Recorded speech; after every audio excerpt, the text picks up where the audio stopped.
नमः संस्कृताय। मैं प्रीति शर्मा और हमारा यूट्यूब चैनल संस्कृत ज्वाला, जिसमें हम अभिज्ञान शाकुंतलम का अध्ययन कर रहे हैं और ये अंक दूसरा चल रहा है। इसमें हम 10वें श्लोक से आगे का अध्ययन करेंगे।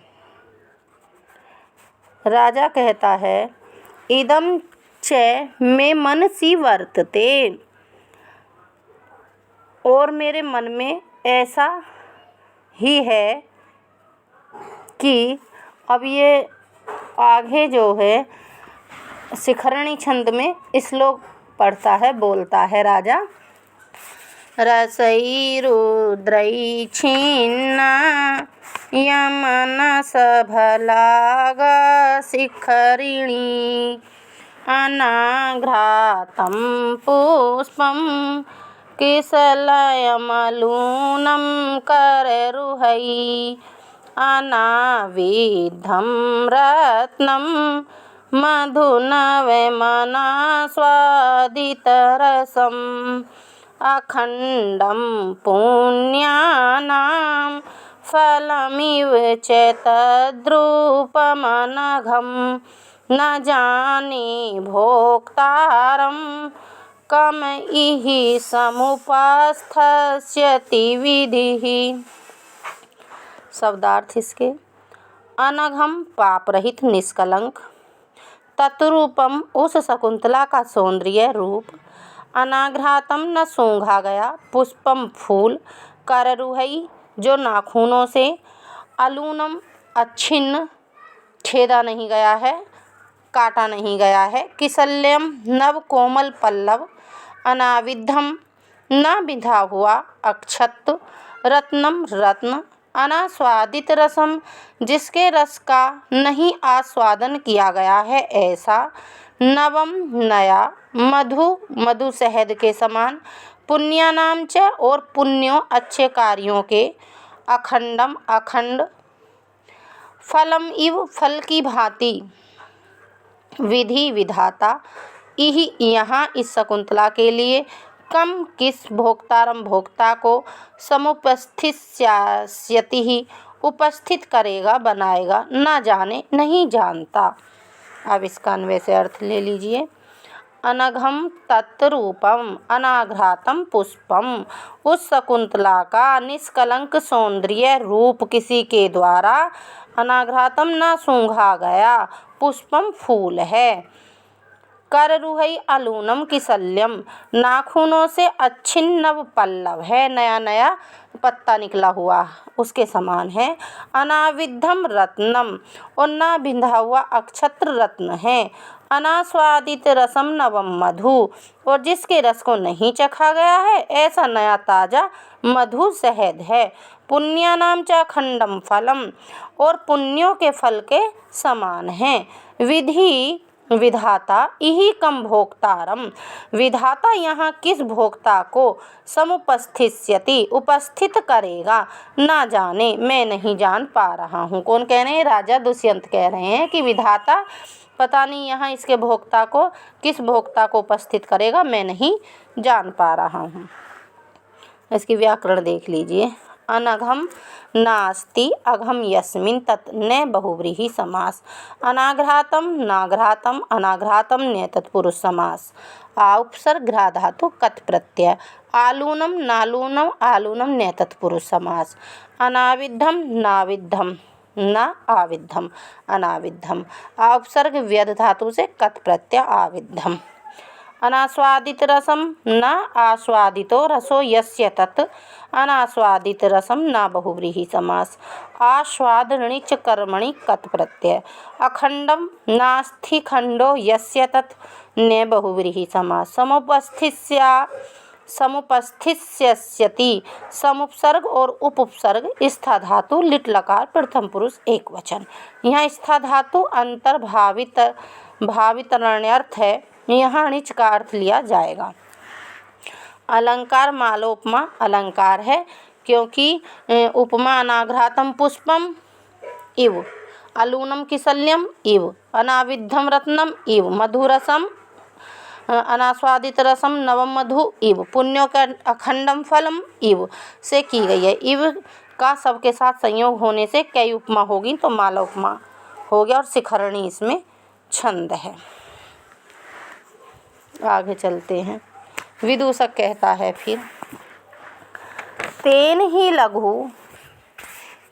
ही लघु परित्रायताम एनाम भवान। तब आप इसको शीघ्र परित्रायत्य बचाइए। माँ कस्या अपि तपस्विनी इंगुदी तेल चिक्कणम शीर्षस्य हस्ते पतिष्यति।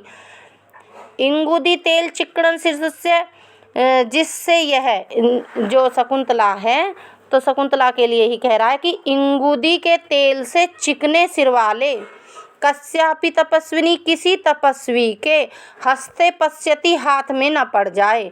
माँ का अर्थ ना है ना पड़ जाए, तो कह रहे कि इंगुदी के तेल से चिकने सिर वाले किसी तपस्वी के हाथ में ना पड़ जाए।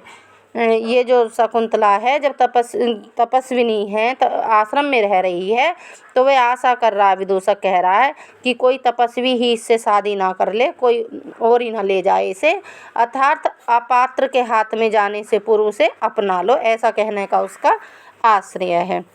राजा कहता है, परवर्ती खलु तत्र भवती, निश्चय ही वह शकुंतला पराधीन है, परवर्ती पराधीन है। नाचा सन्नितो अत्र गुरुजन, और उसके पिता कर्णव यहाँ आश्रम में विद्वान भी नहीं हैं। फिर विदूषक कहता है, अथ भवन्तमन्तरेण कीदृशः तस्या दृष्टिरागः। अच्छा, आपके प्रति उसकी जो दृष्टि राग है, प्रेम दृष्टि है, वो कीदृशा किस प्रकार की है। राजा कहता है, निसर्गात इव आप्रलघव तपस्विनी कन्या जनः, तथापि तपस्वी कन्या जनः, तपस्वी कन्याएं प्रलघा स्वभाव से आप्रलघव भोली भाली होती हैं। तथापि तो भी, और फिर श्लोक बोलता है, और ये जो श्लोक है राजा बोल रहा है 11 नंबर का श्लोक, तो 11 नंबर का जो श्लोक है हमारा दूर्त विलंबित छंद में है। दूर्त विलंबितम आहा नभौ भरौ, अभिमुखे मयि संहृतम इक्षणम, हसितमन्य निमित्त कृतोदयम, विन्यवारित वृत्तितस्तयः, न विवृतो मदनो न च संवृत्तः। जो तीसरी लाइन में तयः आया है, तो तयः शकुंतला के लिए आया है, और वृत्ति का अर्थ व्यापार होता है, तीसरी लाइन में ही आया है। अब इसका शब्दार्थ देख लीजिए। मई मेरे, अभिमुखे सामने पड़ने पर, सामने देखने पर, इच्छितम दृष्टि उसकी, समृतम हटा लेती है, नीचे कर लेती है। जब नज़रें मिल जाती हैं तो वो अपनी दृष्टि को हटा लेती है, नज़रों को नीचा कर लेती है। अन्य निमित्त कृतो उदयम, दूसरे किसी कारण को लेकर, कृतो उदम और हसितम हंस देती है, दूसरे किसी कारण को लेकर हंस देती है। अतः इसलिए तया उसके द्वारा, विन्यवारित वृत्ति ही, विनयशील के द्वारा रोक दिया गया है व्यापार जिसका ऐसा। भाई तपस्विनी है तो उसका विनयशील व्यवहार है। अब जो ये प्रेम करने का जो चक्कर है वह अवरुद्ध व्यापार चेष्टा वाला हो गया, उसका व्यापार रुक गया है। मदनः काम भाव, प्रेम भाव, न विवृतः न प्रकट किया गया, न च संवृता नहीं छिपा गया। जो विवृत और संवृत एक दूसरे के विलोम शब्द हैं। अब इसका अनुवाद अन्वय से अर्थ देख लीजिए। मई अभिमुखे इक्षितम संहृतम, मेरे सामने पड़ने पर, इक्षितम दृष्टि संहृतम हटा लेती है, मेरे सामने पड़ने पर वह अपनी दृष्टि को हटा लेती है, अर्थात अपनी आँखों को नीचा कर लेती है।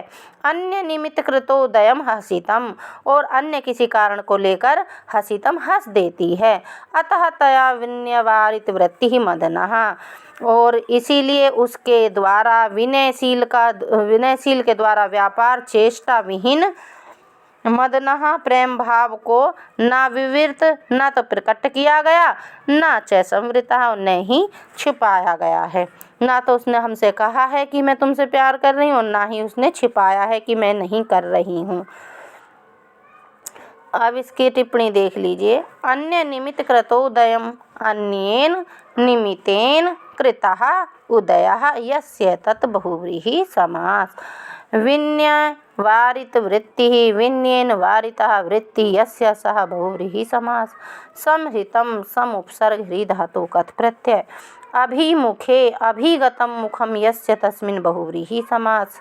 ना विवृतो मदनो न च संवृतः में विरोधाभास अलंकार है। और अभिमुखे पूर्वार्ध के प्रतिपादित दो अर्थ हैं। अभिमुखे इच्छितम तथा हसितम अन्य निमित्त कृतोदयम का उसी क्रम में न विवृतो मदनो न च संवृत यहाँ उत्तरार्ध में समन्वय किया गया है, तो यथा संख्या भी अलंकार है। दूर्त विलंबित छंद है। दूर्त विलंबितम आहा नभो भरो अर्थात जिस पद्य के प्रत्येक चरण में नगण भगण और फिर भगण फिर रगण होते हैं वहाँ दूर्त विलंबित होता है। विदूषक कहता है अब ना खलु दृष्ट मात्रस्य तवांकम समारोहति। ना खलु, ना माने नहीं, खलु माने निश्चय से निश्चित रूप से, दृष्टि मात्रम देखते हो तब तुम्हारी अंकम गोद में समारोहती बैठ जाती है। तो क्या देखते हो कि तुम्हारी गोद में नहीं बैठ जाती है? विदूषक कह रहा है। फिर राजा कहता है मिथ्या प्रस्थाने पुनः शालीनतया अपि कामम विस्कृतो भाव तत्र भवत्या तथा ही। राजा कह रहा है कि हे मित्र, साथ प्रस्थान मित्र प्रस्थाने पुनः सात प्रस्थान करते समय शालीनतयापि कामम विस्कृत हो, उस शकुंतला के द्वारा शालीनता से भी मेरे प्रति भली भांति भाव तत्र भवत्या प्रेम भाव प्रकट आविष्कृत कर दिया गया। तथा ही क्योंकि आगे 12 नंबर का श्लोक बोलता है राजा, और 12 नंबर का जो श्लोक बोल रहा है राजा वसंत तिलका छंद में बोल रहा है। उक्ता वसंत तिलका तब जा जगोगः दर्वांकुरेण चरणः छत इत्यकारणे। दर्वांकुरेण चरणः छत इत्यकाण्डे तन्वी स्थिता कतिचिदे पदानि गत्वा आसीत् विवृतिवदना च विमोचयन्ति शाखासु वल्कलम् असक्तम् अपि द्रुमाणां वृक्षों की शाखाएं। अब इसका शब्दार्थ देख लीजिए। तन्वी कृशांगी दुबले पतले शरीर वाली, कतिचित इव कुछ ही, पदानी पग, गत्वा चलकर जाकर, अकांडे अवसर न होने पर बिना किसी कारण के, दर्भांकुरेण कुश के अंकुर नोक से, चरणः पैर, छतः घायल हो गया है, इति ऐसा कहकर स्थिता रुक गई। च और द्रुमाणाम वृक्षों की, शाखासु शाखाओं डालियों में, आसक्तम आसलग्न न फंसे हुए, अपि भी, वल्कलम वल्कल वस्त्र को, विमोचयन्ति छुड़ाती हुई, विवृतवदना पीछे की ओर मुख घुमाकर, मेरी ओर मुख कर स्थित, आसीत थी, हो गई, रुक गई। अन्वय से अर्थ देखिए। सा तन्वी कतिचित इव पदानि गत्वा, वह कृशांगी दुबले पतले शरीर वाली शकुंतला कुछ ही पग चलकर, अकांडे बिना किसी कारण के, दर्भांकुरेण चरणः कुश के अंकुर नोक से मेरा पैर छत हो गया है, घायल हो गया है, इति ऐसा कहकर स्थिता खड़ी हो गई, रुक गई। द्रुमाणाम शाखासु च आसक्तम, वृक्षों की शाखाओं टहनियों में न फंसे हुए भी, वल्कलम विमोचयन्ति विवृत वदनः आसीत, वल्कल वस्त्र को छुटाती हुई मेरी ओर मुंह घुमाकर इस आसीत स्थित हो गई, रुक गई, खड़ी हो गई। व्याकरण देख लीजिए। विवृत वर्धनः, विवृतम परांगमुखम वदनम आननम यस्यासः बहुव्रीहि समास विमोचयन्ति ही विमुच सत्रिहि ऋणिच और गीप। और इसमें आसक्तम अपि विमोचयन्ति विरोधाभास अलंकार है। और जो शकुंतला का स्वाभाविक वर्णन किया गया है तो स्वभावोक्ति अलंकार भी है, वसंतिल का छंद है। विदूषक कहता है फिर इससे आगे अब विदूषक कहना फिर शुरू करेगा। दोनों का वार्तालाप चल रहा है, राजा का भी और विदूषक का भी। तेन ही गृहीत पाथेयो भावो, विदूषक कह रहा है तो आप पाथे को मार्ग का भोजन आदि ले लीजिए। अभी उसमें भी आया है मेघदूतम में पाथेवंतः मार्ग का भोजन, तो आप पाथे को मार्ग के भोजन को ले लीजिए। कृतम त्वया उपवनम तपोवनम इति पश्यामि, अपने आश्रम को, आपने राजा ने आश्रम को क्या बना दिया है कि कीड़ा स्थल बना दिया है, ऐसा मैं पश्यामि देखता हूँ। इति पश्यामि ऐसा मैं देखता हूँ। अब कीड़ा वाटिका तो बना दिया आश्रम को। अब राजा कहता है सखे तपस्वी भी कैश्चित परिज्ञात हो अस्मि, हे सखे, हे मित्र, हे विदूषक, कुछ तपस्वियों के द्वारा कैश्चित परिज्ञातो अस्मि, मैं पहचान लिया गया हूँ कुछ तपस्वियों के द्वारा। चिंत्य है तावत, तो सोचो कि केना उपदेश पुनर्आश्रम पदम गच्छामः, तो सोचो कि मैं किस बहाने से फिर आश्रम में चला जाऊं, कैसे घुसूं आश्रम में। विदूषक कहता है को अपरोपदेशो युष्माकम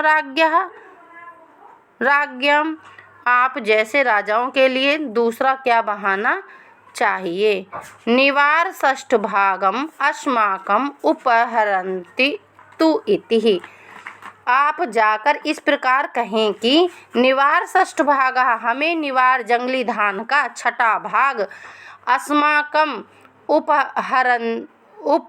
उपहरन्तु इति, छठा भाग कर के रूप में दें। फिर राजा कहता है मूर्ख, अन्य में भाग ध्येयम एते तपस्विनी निरपरयन्ति, हे मूर्ख, हे ये तपस्वी लोग दूसरी ही वस्तु कर के रूप में देते हैं। यो रत्न राशि नापि विहाय अभिनंदन्ते पश्य, जो रत्नों की जो राशि है, ढेर है, इकट्ठा बहुत सारा, उसको छोड़कर भी सहर्ष स्वीकार अभिनंदन की जाती है। और फिर कहता है कि पश्य देखो, और श्लोक बोलता है राजा, अनुष्टुप छंद में बोलता है राजा श्लोक,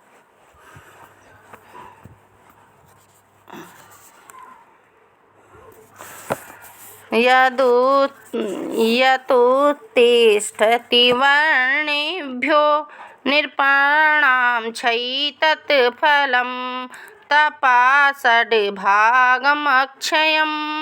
ददत्यारण्यकाहीनः।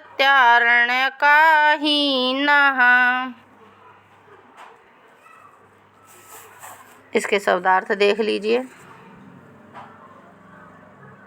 नृपाणाम राजाओं का, वर्णेभ्य चारों वर्णों, ब्राह्मण क्षत्रिय वैश्य शूद्र, यत जो धनम धन उत्तिष्ठिति प्राप्त होता है, तत् वह क्षय नश्वर है। आरण्य कहा जंगल के निवासी तपस्वी लोग, न हम लोगों को ही निश्चय ही अक्षयम अनस्वर तपह तपस्या के षड्भागम षष्टांग को छठे भाग को ददती देते हैं। अन्वय से अर्थ देख लीजिए। नृपाणाम वर्णेभ्य राजाओं को चारों वर्णों से जो, यत जो धनम उत्तिष्ठति धन की प्राप्ति होती है, तत्क्षयी वह उसका क्षय हो जाता है, वह नश्वर है, वह नष्ट हो जाता है। अरण्य का नहीं अक्षयम, और जो तपस्वी लोग हैं, जो अरण्य का वाले लोग हैं, जंगली लोग हैं, तपस्वी लोग हैं, हम लोगों को निश्चय ही अक्षयम न नष्ट होने वाले तपह षड्भागम ददती छठे भाग को देते हैं, जो कभी नष्ट नहीं होता है, ऐसे तपस्या के छठे भाग को देते हैं। वो धन दौलत नहीं देते हैं, वो अपने जप तप और यज्ञ जो करते हैं उनके छठे भाग को देते हैं, जो कभी नष्ट नहीं होता और पुण्य के रूप में सदा फलता रहता है। निरपाणम निरिनपाति निरपः निरिधन पारक्षणे कत प्रत्यय आत्मनुपसर्गे सूत्र से तेषां छय धन इति आरण्य कहा अरण्य भवः। इस अर्थ में अरण्यान मनुष्य सूत्र से अण प्रत्यय हुआ है और व्यतिरेक अलंकार है, अनुष्टुप छंद है। आगे राजा कहता है कर्ण दत्वा, कान लगाकर सुनता है और कहता है अरे धीर प्रशांत स्वैरही तपस्वी भी भवितव्यम। धीर प्रशांत गंभीर और प्रशांत शांत, गंभीर और शांत स्वरई स्वर वाले तपस्वी तपस्वियों को भवितव्य होना चाहिए। अरे गंभीर और शांत स्वर वाले तपस्वियों को होना चाहिए। प्रविश्य फिर प्रवेश करके, फिर द्वारिक बोलता है द्वारपाल जयतु भर्तः, महाराज की जय हो। एतौ दो ऋषि कुमारो प्रतिहार भूमि उपस्थितौ, ये दो ऋषि कुमार द्वार देश पर उपस्थित हैं। राजा कहता है तेन हिरि विलंबितम प्रवेश्यतौ, उन दोनों को शीघ्र प्रविष्ट कराओ, प्रवेश कराओ। द्वारपाल कहता है द्वारिक कहता है द्वारिक कहा एषः प्रवेश्यामि, यह प्रवेश करता हूँ। इति निष्क्रम्य ऋषि कुमाराभ्याम सह प्रविश्य, यह कहकर निकल कर और दोनों ऋषि कुमारों के साथ प्रवेश कर इतो भवन्तो, आइए आप दोनों इधर से आइए, इधर से आइए। उभौ राजानाम विलोक्यतः, दोनों राजा को देखते हैं। फिर प्रथम बोलता है अहो दीप्तिमतोः अपि विश्वसनीयताम अस्य वपुषः, अहो इसके राजा के कांतिमान तेजस्वी शरीर की विश्वसनीयता, अर्थात तेजस्वी होने पर भी इसका शरीर विश्वास उत्पन्न कर रहा है। अथवा उपपन्नम एतत् अस्मिन् ऋषिभ्यो न अति भिन्ने राजानि कुतः, अथवा ऋषियों के तुल्य, ऋषियों के समान इस राजा के विषय में यह उचित है ही, क्योंकि अब ये 14 नंबर का श्लोक पढ़ता है मंदाक्रांता छंद में।